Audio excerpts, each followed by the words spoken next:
What's up? We are back. Welcome to the Real Estate Wholesale Series. Rafael Cortez here, and right now I want to talk about how to calculate or estimate land value.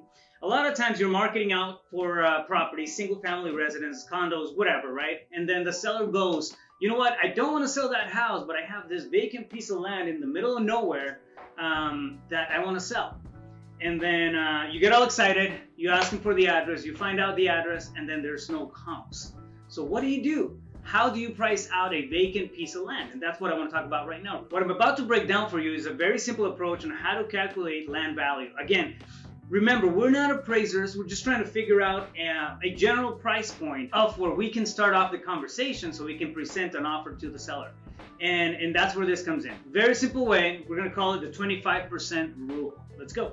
All right, as I was saying, we are looking to gauge and ballpark the value of a piece of land, not necessarily get into the details. We're not appraisers. Again, we're just trying to pinpoint a spot of where to begin the value conversation with the seller so our offer makes sense. All right, we don't have to get super analytical about this.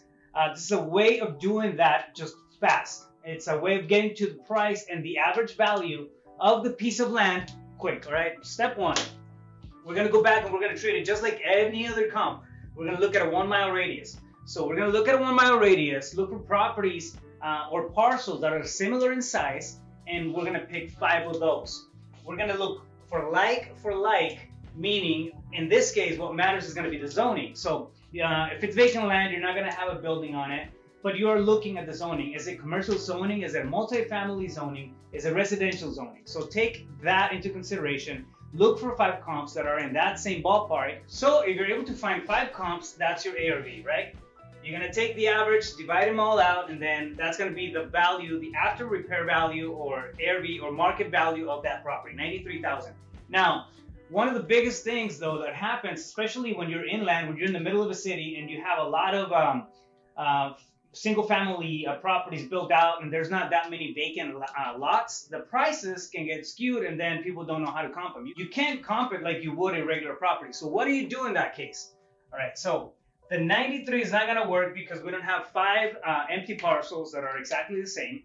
So what we're going to do instead, we're going to take the average of the average property. What does that mean? We're going to look for 5 properties that have similar size lots, and we're going to look for the average square foot in the area. Meaning, if most houses built in that area are about 1,500 square feet, we're going to take the value of that 1,500 square foot home, which is the ARV, and multiply that by 25%. So again, to recap, we're going to come in, look for a similar size lot, and then we're going to find the average square footage of the properties in that area, find out the value of that average property and multiply it by 25%, okay? Now, again, average in the living and then average ARV, we're gonna multiply it by 25%, and the 25% is gonna be an estimate of what the land values in the area are. Now, here's the thing, that's your market value, okay? So you have, if the average property is 1,500 square feet in that area, and then the average price point is 200,000, that means that every piece of land, it's going to be worth about $50,000 in that area, okay?